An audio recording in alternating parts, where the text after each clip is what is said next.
Welcome back to the BakeDeco channel. Today we're going to show you how you can make this orange wheel cake pop. We're using an orange white chocolate to dip our cake pop. We want to make it look like a real orange slice, so we want to match the color as close to an authentic orange fruit as possible. And you want to go ahead and make sure you're covering the entire surface of your cake pop. You can choose to dip your cake pop once or twice for a thicker layer of chocolate. Now remove any excess chocolate and allow your cake pop to dry before painting. Now that our chocolate has fully dried, we are ready to start painting, and today we're using Sweet Sticks Edible White Cake Paint.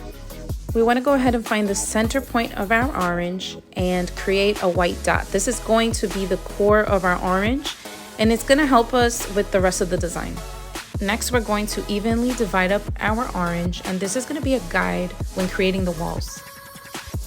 Using our paintbrush and white paint, we're going to connect all 4 dots, creating the orange's albedo.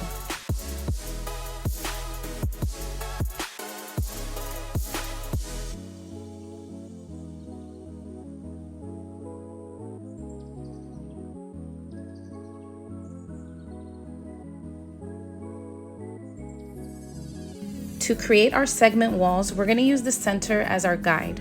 We're going to start by painting a white line from the center to the outer rim, and we're going to repeat the same process around the cake pop.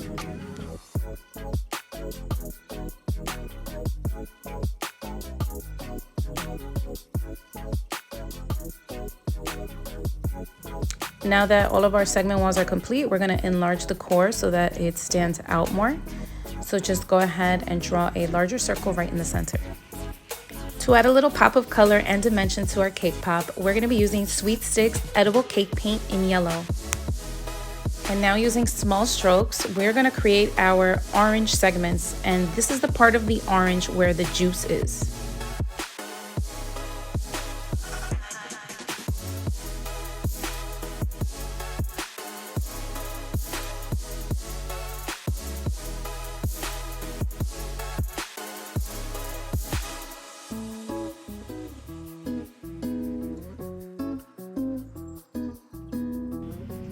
We're going to create a few white lines just to give the orange a bit more dimension.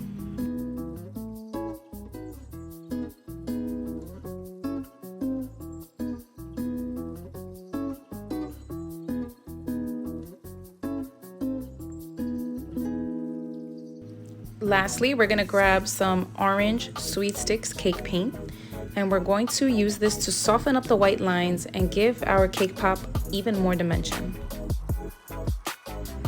And here's the final look.